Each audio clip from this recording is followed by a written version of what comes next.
नमस्कार प्यारे बच्चों, लक्ष्मण क्लासेस में आपका स्वागत है। आज हम पढ़ रहे हैं कक्षा 10 का गणित और चैप्टर नंबर 1 का उदाहरण नंबर 2 आज हम सॉल्व करेंगे।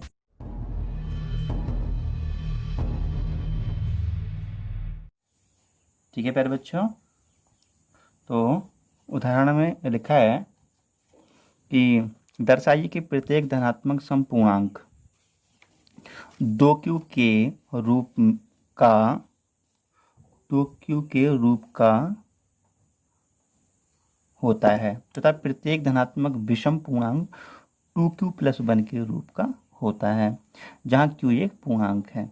ठीक है, तो ये बताना है हमें क्वेश्चन में कि जो समपूर्णांक है, प्रत्येक धनात्मक समपूर्णांक 2q के रूप का होता है। ठीक है, और धनात्मक विषम पूर्णांक 2q + 1 के रूप में होता है। ये हमारे लिए सिद्ध करके दिखाना है। ठीक है, बाय यूक्लिड विभाजन प्रमेय से। ठीक है, तो देखो, माना ए एक धनात्मक पूर्णांक है। ठीक है, माना ए एक क्या है, धनात्मक पूर्णांक है तथा b बराबर 2 है। तो b बराबर 2 हमने कैसे मान लिया? ये जितना q के मल्टीपल में होगा उसको ही हम मानेंगे। b बराबर 2 है। ठीक है, तो हम क्या करते हैं, यहाँ पे हम अप्लाई कर देते हैं थ्योरम।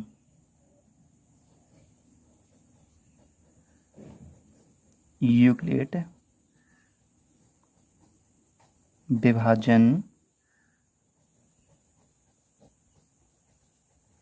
प्रमेय से।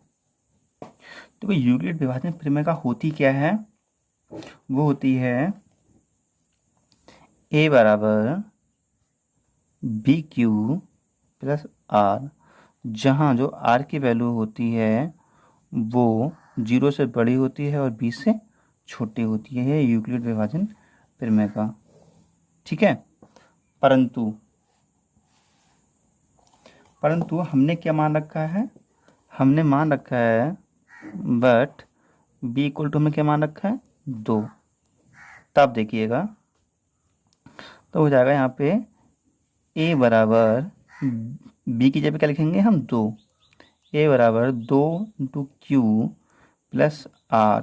ठीक है, जहाँ जो r की वैल्यू है वो 0 से बड़ी होगी और 2 से छोटी होगी।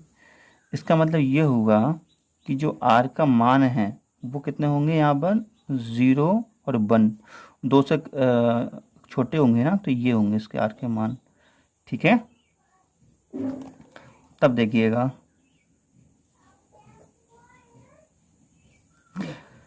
क्योंकि ये है। ठीक है, r के मान ये हैं। ठीक है, जब चूंकि जो r के मान क्या है, ये हैं। ठीक है, तब a के संभव मान, देखो a के संभव मान क्या हो सकते हैं जब r के मान ये हैं। ठीक है, तो देखो ये हो सकते हैं, देखो जब हम 0 रखेंगे तब कितना आएगा, ध्यान समझना। जब हम 0 रखेंगे तब कितना आएगा? यहाँ पे 0 हो जाएगा ये। ठीक है, तो कितना हो जाएगा यहाँ पे? QQ + 0। ठीक है, तो इसको हम लिख सकते हैं QQ 2Q।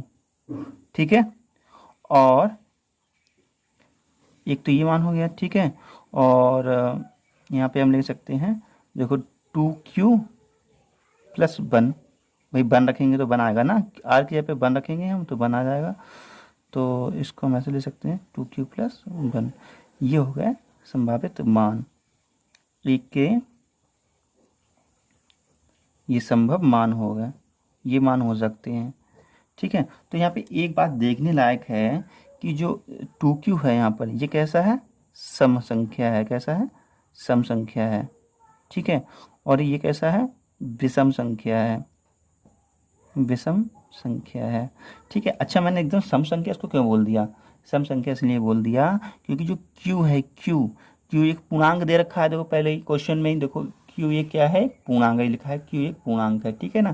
तो क्यू तो एक पूर्णांक है ही, लेकिन जो क्यू है वो 2 के मल्टीपल में है, जब 2 से मल्टीपल में है तो इसलिए ये एक सम है, ठीक है। और देखो, और सम में हमने क्या करा, एक जोड़ दिया, इसलिए ये किया गया है पूरा टर्म विषम है, ठीक है। तो अतः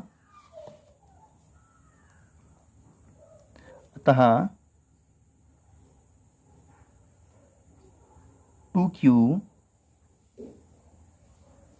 एक सम पूर्णांक है,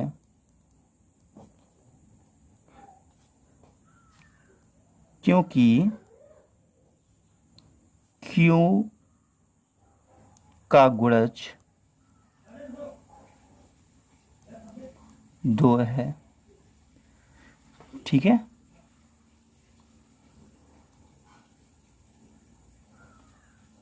जो कि सम संख्या है, ठीक है। इसीलिए 2q + 1 भी एक विषम पूर्णांक होगा, क्योंकि सम में जब हम एक जोड़ दे देते हैं तो क्या हो जाता है, विषम पूर्णांक हो जाता है, ठीक है प्यारे बच्चों। तो ये पूरा क्वेश्चन समझ में आया आप लोगों के, देख लो एक बार फिर देख लो, आप नोट कर लेना इसको, ठीक है। ये क्वेश्चन हो गया हमारा पूरा सॉल्व। तो जो नेक्स्ट प्रश्न है वो प्रश्न मैंने लिख रखा है, ये है, देखो, दर्शाइए कि एक धनात्मक विषम पूर्णांक 2q + 1 या 2q + 3 के रूप का होता है जहाँ q एक पूर्णांक है, ठीक है।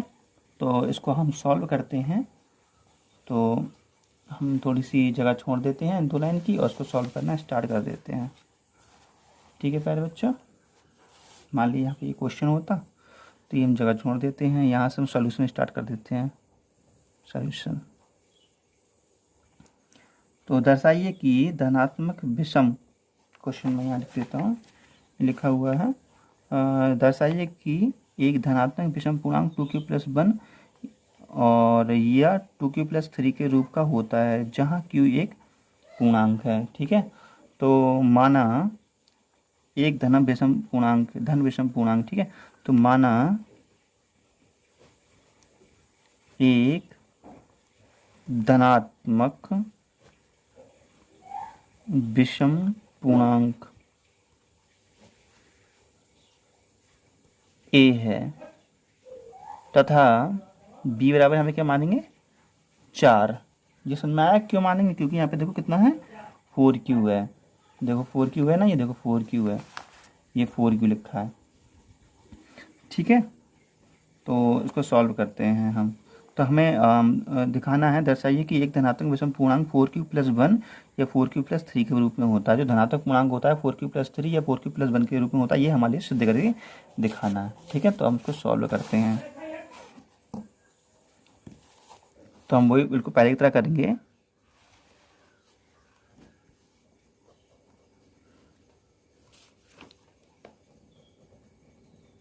यूक्लिड विभाजन प्रमेय से, ठीक है। तो यूक्लिड विभाजन प्रमेय क्या होती है हमारी, a बराबर BQ + R, और जहाँ पर R की वैल्यू क्या होती है, 0 के बराबर होती है, b से छोटी होती है, ठीक है।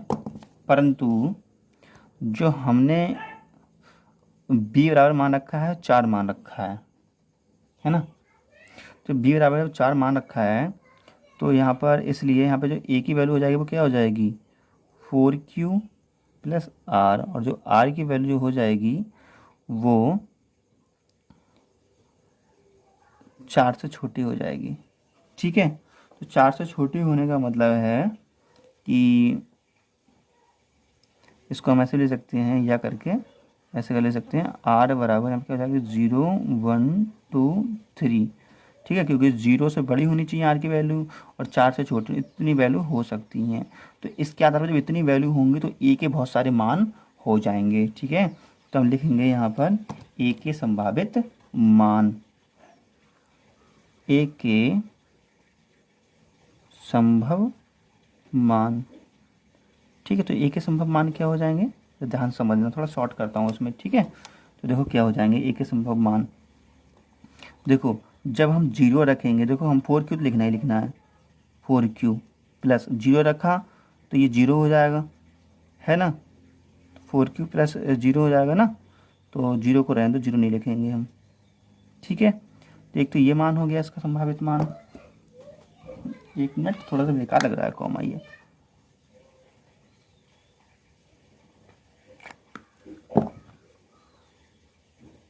ठीक है, और क्या हो जाएगा, दूसरा हो जाएगा 4Q प्लस आर की जगह हम क्या लिखेंगे 1। ठीक है, नेक्स्ट हो जाएगा 4Q प्लस 2, नेक्स्ट हो जाएगा 4Q प्लस 3। ठीक है, तो एक चीज़ ध्यान से समझना है यहाँ पर। देखो ये तो एक सम होगा, कैसा होगा, सम होगा, सम होगा, कैसा होगा, ये सम संख्या होगा। ठीक है ना। अच्छा मैं एक बात बता दूँ, देखो साइड देखो सम को हम लिखते हैं, ठीक है, इवन। ठीक है, और विषम को लिखते हैं ऑड। थोड़ा सा मैं इंग्लिश में लिखूंगा तो ज़्यादा सरल पड़ जाएगा। ठीक है, तो ये हो गया सम संख्या है। ठीक है, और ये कैसा है, ये यहाँ पे ऑड है। ठीक है, ये नहीं पूछोगे क्यों, ये इसलिए ऑड है क्योंकि देखो जब सम में एक जोड़ते हैं तो हमें ऑड ही प्राप्त होता है। और यहाँ पे ये क्या है, ये इवन है। ठीक है ना, क्योंकि जब हमने सम में 2 जोड़ा तो इवन ही प्राप्त होगा, राइट। और यहाँ पे ये क्या है, ये ऑड हो जाएगा। ठीक है ना, ये देखो ऑड हो गया, राइट। तो देखो क्वेश्चन क्या कह रहा था, क्वेश्चन कह रहा था दर्शाइए कि एक धनात्मक विषम पूर्णांक 4Q प्लस 1 या 4Q प्लस 3 के रूप में होता है, ये हमें सिद्ध करना था। ठीक है, तो वो हम सिद्ध कर चुके हैं। देखो ये देखो ऑड है, ऑड का मतलब ये विषम पूर्णांक है। देखो तो विषम जो पूर्णांक वो कैसा है, 4Q प्लस 1 के रूप में है, और ये भी विषम पूर्णांक ये कैसा है, 4Q प्लस 3 के रूप में है। तो ये हम सिद्ध कर चुके हैं। ठीक है, तो अतः धनात्मक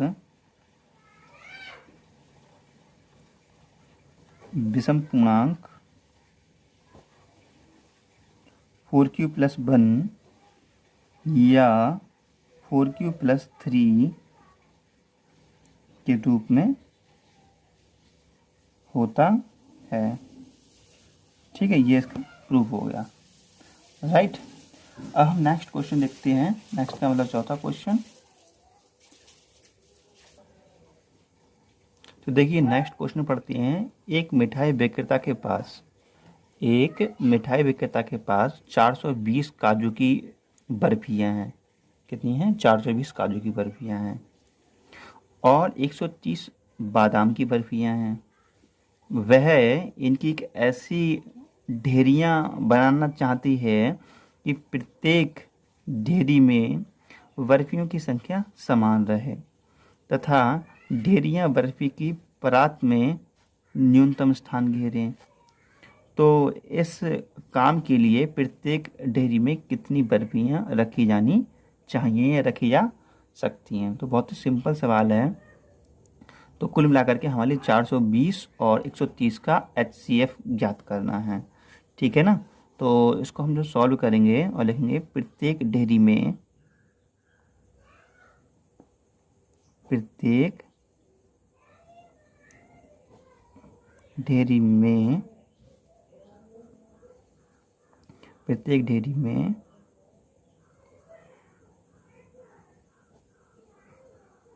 बर्फियों की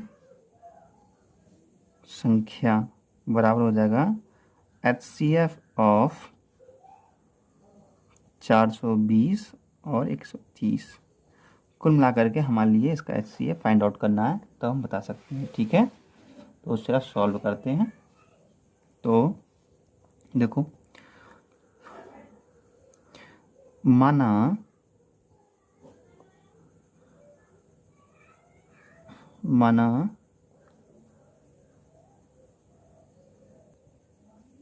इसमें कुछ मानने की ज़रूरत नहीं है, तो ऐसे ही हो जाएगा, है ना। तो हम इसमें क्या करें, इसमें हम देखते हैं कि इसमें से बड़ा कौन है। ठीक है, तो देखते हैं कौन सा बड़ा है, क्योंकि 420 बड़ा है 130 से। ठीक है, तो जब ऐसा है तो एक साइड में ले लेते हैं यहाँ पर यूक्लिड विभाजन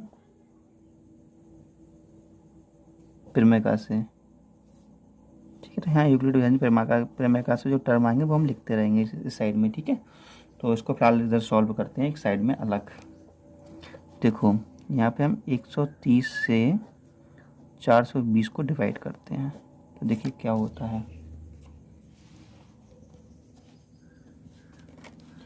तो डिवाइड करें तो ये 3 बार कट जाएगा, 3 बार जाएगा तो क्या आ जाएगा 0, 3 3 9 और 3 एकम 3, घटाएंगे तो क्या आएगा 0, 12 में से 9 गए तो क्या बचेगा 3 बचेगा, है ना। तो ये पहला स्टेप। देखो ये 0 तो है नहीं, ये जब 0 नहीं है तो देखो कैसे हम स्टेप को लिखेंगे। पहले स्टेप को हम लिखेंगे 420 बराबर 130 मल्टीप्लाई 3 प्लस 30। ठीक है, और यहाँ पे r नॉट इक्वल टू 0। ठीक है, अब हम फिर से अप्लाई कर देते हैं ये थ्योरम को, प्रमेय को। तो हम 130 यहाँ लिख देंगे 130। ठीक है, अब हम बार देते हैं तो 3 चौक 12 होते हैं, 3 चौक 12, घटाएंगे तो कितना आ जाएगा 0, यहाँ पे आ जाएगा 1, 10 बचेगा। ठीक है, तो ये भी शून्य के बराबर नहीं है, तो ये स्टेप भी हम ले सकते हैं 130 बराबर 30 गुणे 4 plus 10, r not equal to 0। ठीक है, अब हम क्या करते हैं फिर से देखो ज़रा, और यहाँ पे 30 लिख लेते हैं ये वाले। ठीक है, तो 10 3 30, तो बचता है 0 शेष बचता है। जब 0 शेष बचता है तो ये प्रक्रिया यहीं पे स्टॉप कर दी जाती है। तो यहाँ पे आ जाएगा 30 बराबर 10 गुणे 3 प्लस 0। ठीक है, तो यहाँ पे r इक्वल टू क्या है 0 है। जब r इक्वल टू 0 है तो यहाँ पर जो भाजक होता है ये टर्म, ये जो दिख रहा है यही HCF हो जाता है। ठीक है ना, तो यहाँ पे ये क्या हो गया, ये HCF हो गया, राइट। तो हम लिख सकते हैं कि HCF 420 और 130 बराबर 10, ये HCF आ गया। ठीक है, तो इसका उत्तर हम लिखेंगे अतः प्रत्येक ढेरी में वर्फियों की संख्या 10 होगी। ठीक है, तो प्यारे बच्चों, अगर आपको समझ में आता हो तो चैनल को लाइक कीजिए और शेयर कीजिए और सब्सक्राइब जरूर कर लीजिए। हम अपने चैनल पर आपको 10th क्लास की पूरी साइंस कराएंगे और मैथमेटिक्स कराएंगे और हिंदी वगैरह और सब्जेक्ट भी करा सकते हैं। आप कमेंट कीजिए, आपको सब कुछ पढ़ना है, और चैनल को सब्सक्राइब कर लें और शेयर करें अधिक से अधिक। Okay, bye, thank you.